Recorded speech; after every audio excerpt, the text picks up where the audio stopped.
always felt like the videos I watched on YouTube were heavily focused on the aesthetics and romanticizing what it's like to have a small business. It took me way longer to edit than I am comfortable saying.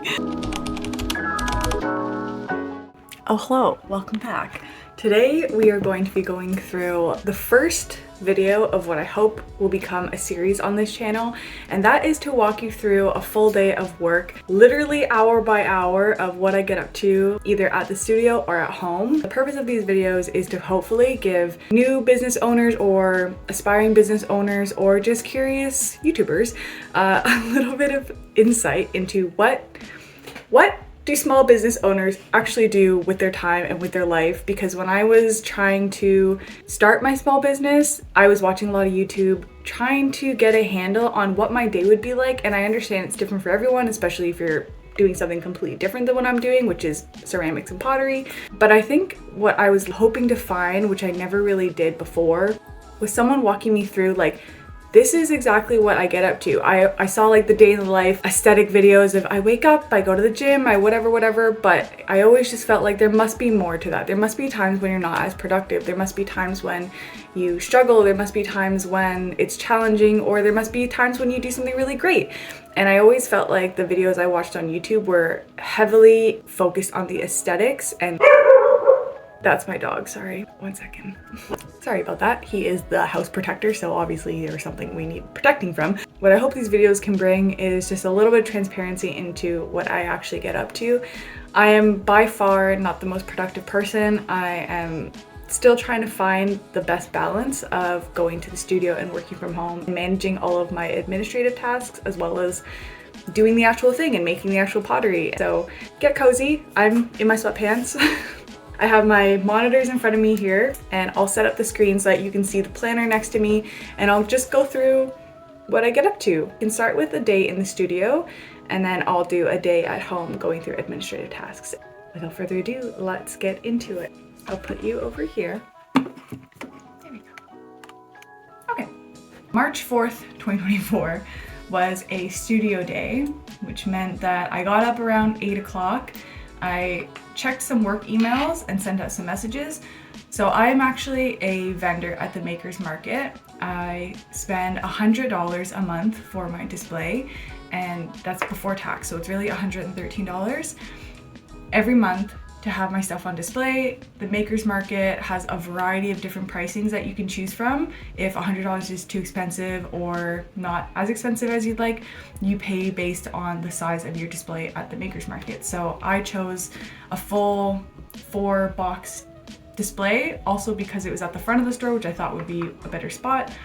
So I pay $113 a month for that display. The Makers Market does not take any commission on items I sell, they just take the rent money. In my first month of being at the Makers Market, I didn't do so well. And what I mean by that is that I didn't make back the amount in which I invest every month. So I didn't make back $113, which I was sort of expecting because it's my first time being in the store and not a lot of people know I'm there. And my whole intention for being a vendor at the Makers Market was sort of a bridge between me wanting to sell my products somewhere in person that people can browse before I open up my online store and people can order with me directly. So the first month was a little bit slow. I think I only sold $24 worth of stuff, which is very low, but it's okay. And so once I launched my online store, I figured that I didn't need the Makers Market location anymore. So I actually sent an email early this morning to the Makers Market saying I'd like to cancel my membership with you. They're very nice. I enjoyed being a vendor there in terms of the support. They do post a lot on social media. They support their vendors heavily, and so it's a good place to start if you want to. I think if I want to stay there, I might downsize to a smaller display because I'm realizing I don't really need that much space. So that's also an option. So I spent my morning checking any emails and then sending out that email to the Makers Market. I also received an order from a friend of mine over WhatsApp. She just sent me a message. At 8:30, I filled that order and I just took them off the shelf behind me here, put them aside because I wanted to later film content with them. So I put all of her items aside, and then at around 8:45, I walked my dog Ralphie and I fed him. At 9:30, it is tax season, so I actually had to send a few signed documents to our accountant. at 10 o'clock, once I was done the taxes, I did get distracted and I scrolled on social media for a little bit. Usually the way this happens or how time gets away from me is I'll see a notification from my business saying so-and-so liked or so-and-so commented, and I'll go onto my Instagram to comment back or like it or respond to something. And then I get sucked into the Instagram rabbit hole and I just lose track of time. So unfortunately that's what happened here, but it's okay. It was only for about 15 minutes or so. And because I was going into the studio, I usually like to film content when I'm in there, and I realized that my phone had no storage. Which is an ongoing problem as someone who tries to film more content. I just always have to take media off my phone to create more storage. So unfortunately, I would have liked to have left earlier, but I needed time to empty out my phone because I film all my content on my cell phone. I don't have like a filming camera or anything like that. So I needed to take media off my phone to make more storage. So at around 10:15, I started doing that. And it took way longer than I thought because there was so much I had to move out from my phone onto my computer, and then from my computer onto our external hard drive because our computer's getting full. Anyways, so while my phone was moving media over, I took that time to get ready. So putting on makeup if I wanted to do that, getting dressed. And then I started doing some organizing of my admin work. So I have a spreadsheet that has a lot of different tabs, and I can show you what that spreadsheet looks like as well. I'm more than happy to do that. And so I was going through the tabs and seeing which one was still relevant, which one was still serving some sort of purpose, and consolidating any extra stuff just so it wasn't so hectic in that spreadsheet. And lately I've been trying to find a way to be more productive. Like I use Google Docs because what I love about Google Docs is I can edit stuff on my computer and then I can also edit it on my phone because it's connected. But there's tons of other apps that do that. And so I was seeing a lot of people use and have good results with Notion.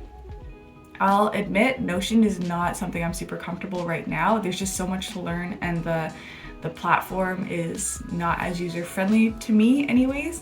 So I spent a good amount of time just trying to navigate Notion, seeing what kind of templates they had, and seeing if switching to Notion eventually could solve my productivity problem. Or like my organizational issue. Until we find something that works, we're gonna stick with Google Docs.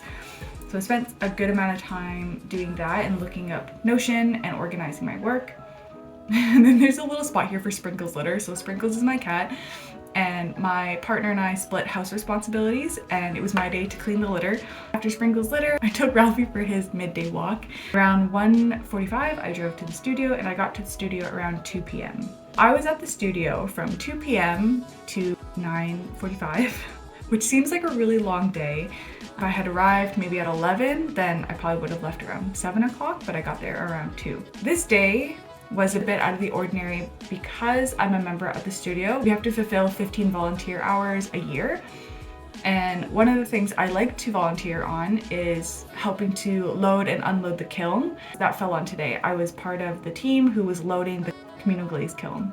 At 2 o'clock, I spent about 15 minutes just getting sorted, putting my stuff away, getting my things out and setting up my table. And then I spent about 15 minutes glazing. So I glazed 9 bowls, 10 little mini cups, and then 1 planter. So I glazed them in clear and I set them aside. And I always forget to put wax on the bottom, which ends up saving a lot of time in the end of cleaning everything up. So unfortunately, I spent more time than I wanted to on cleaning up the glaze before putting them away onto the shelves to fully dry, which took about an hour. After cleaning up all the glaze, I spent an hour and a half on trimming some red clay pieces that I made the week before. So I trimmed 4 pots and 1 lidded jar. And by the time I was done trimming those pieces, I still had more to trim, but it was about 5 o'clock. So the other member supporting loading the 𝐒𝐭𝐴 came in. So the 2 of us, I stopped what I was doing, and then her and I loaded the kiln with all the 𝐒𝐭𝐴 pieces. This took way longer than I thought it was gonna take. Normally, loading the glaze kiln takes maybe 2 hours. It actually took closer to 3 hours, and that's because there were 7 shelves of member glaze pieces. This is the most I've ever seen. Editing Marika here, just popping in to say that out of respect for other members of the studio, I will do my best not to show work in my videos unless I get explicit permission.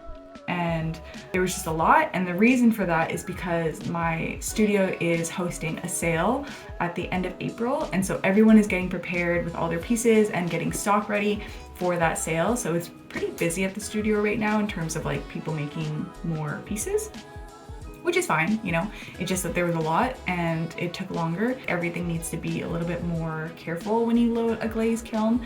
So we took 3 hours to load the kiln, which was quite a bit of time. After we did the communal glaze loading, I spent an extra hour and a half trimming the rest of those red clay pieces. So I trimmed 2 plates and then 2 lidded jars, which is cool. After that, I was done. I was so tired. So I spent 15 minutes to clean up and then 15 minutes to drive home. At around 10 o'clock, I walked Ralphie. 10:30, I made dinner. So I actually end up eating dinner quite late most days. If it's not around 9 or 9:30, it's around 10 or 10:30. So today was at 10:30. My partner was also finished doing whatever he needed to do for the day. So we actually ended up watching some Netflix together, which was fun. And at around 11:30, I started doing some pottery market research. And what I mean by that is looking up things on YouTube and things on Pinterest for different pottery inspiration. And then at around 12:15, YouTube and self-care. And by self-care, I was doing a manicure, which doesn't look like much right now, but when you're a potter, your hands get so dry. And so I spent probably about 45 minutes just watching YouTube, decompressing, and then caring to my dry ass hands. Then I went to sleep at about 1:15 or 1 o'clock in the morning. I spent about 7 hours at the studio, but 3 of those hours at the studio were spent on the communal glaze loading. So I really only did about 4 hours of work. So I forgot to mention the full work breakdown, but I spent 30 minutes with emails and filling an order, 45 minutes on pottery research, an hour and a half on those administrative tasks, and 4 hours actually making pottery. So about 6.5 hours in total.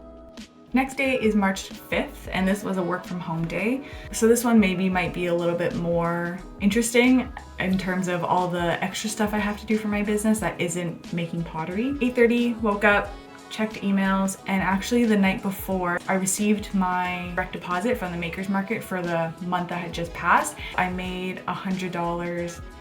Let me just check. Editing Mariko will put in the actual amount here, but I think I made $100 from the month of February. So something sparked in me and I was like, okay, I jumped ship too quickly. I need to just stick it out, maybe for at least 1 more month, because I made more than my first month. So I actually emailed the Makers Market back and I said, hi, I'm so sorry. Can I revoke my cancellation? I would love to still be a member there for at least like 1 more month. And they're very pleasant. They're like, yeah, no worries, revoked. Good to have you back. It wasn't a big issue, but I ended up, revoking my cancellation. And I think I'm gonna stick it out for a little bit longer. Maybe put some of this stock, so like my mugs and my bowls from my last drop, at the Makers Market. At 9 o'clock, I walked and fed Ralphie.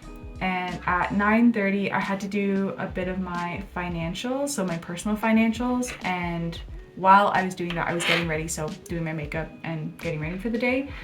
When I do my personal financials, I was sorting through and categorizing all of my personal and joint spending. So going through my credit card and literally marking what was business, what wasn't business. And right now I'm trying to be more mindful of my spending. So I like to categorize like what was shopping, what was buying people gifts, what was groceries, what was whatever, and just giving myself a better insight into where all my money is going and how it's being spent. So I spent about 45 minutes on my financials and getting ready. On this day, I actually had an appointment. I had a hair appointment. So I was getting ready for that appointment, getting dressed, and then I left for my appointment. So this get ready for appointment also takes into account like the drive time, but it was only about 5 minutes away.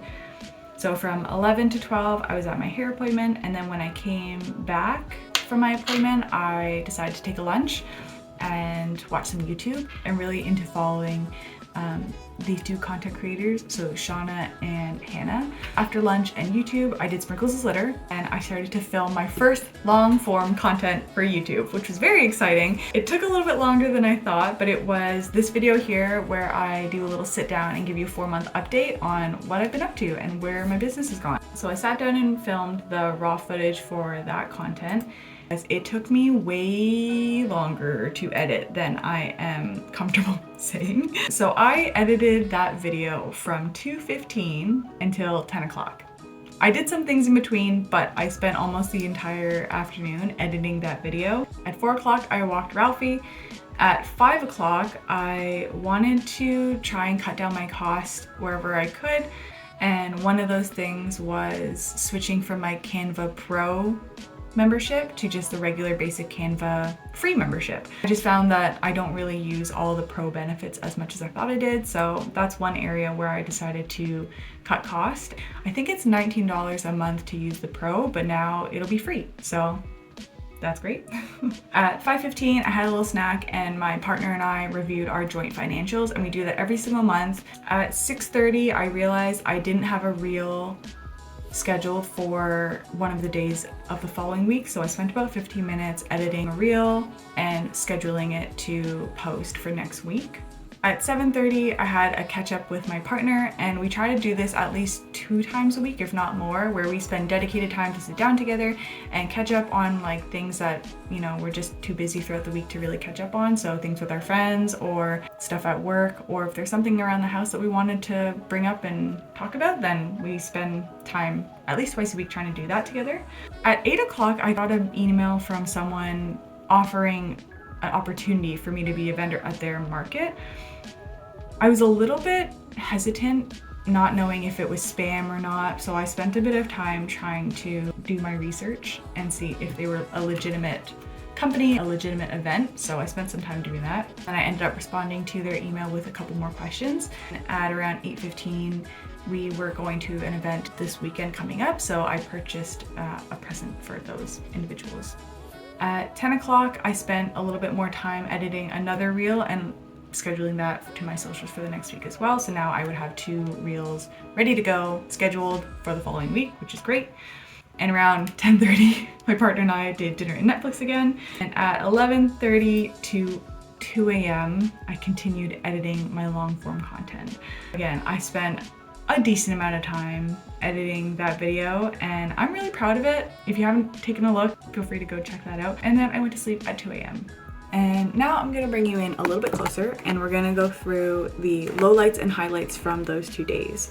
It sometimes just gives me a bit of perspective that it's okay that something didn't go the way I wanted it to, and we moved past it, or if we didn't move past it, what can we do to improve it in the next time?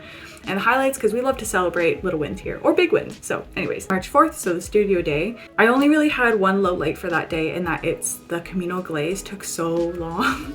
It took 3 hours of my time at the studio, and going in, I knew I had to do that task for the studio, so I should have just accounted more time and maybe gone in earlier. And 2 highlights was that I received that order from my friend for 7 items that came out to be about $140, and I threw my first closed form piece. So I threw my first lidded jar, which was very exciting, and I really like to do it, so I'm hoping I'll continue to practice doing those going forward because I have some cute ideas of what they could be. March 5th, so the day at home. The lowlights was that it took forever to edit my long form content. I think what I need to work on is that the videos don't need to be perfect. It'll never be perfect. I just need to be happy enough with it that I can post it and feel okay about it. And then my second low light for that day was that I went to bed way too late at 2 a.m.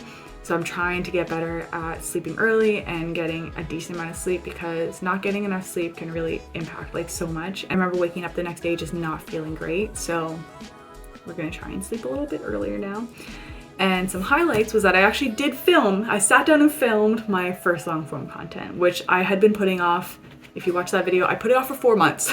I'm really proud of myself that I actually filmed it and got it done. So that was a huge highlight for me. My second highlight was my weekly catch up with my partner. And my third one was getting that vendor email. Again, I'm still a little bit skeptical about the opportunity, but if it is a true opportunity, it's kind of cool that, you know, someone reached out, saw my stuff on Instagram and was like, hey, we would love for you to be a vendor at our event.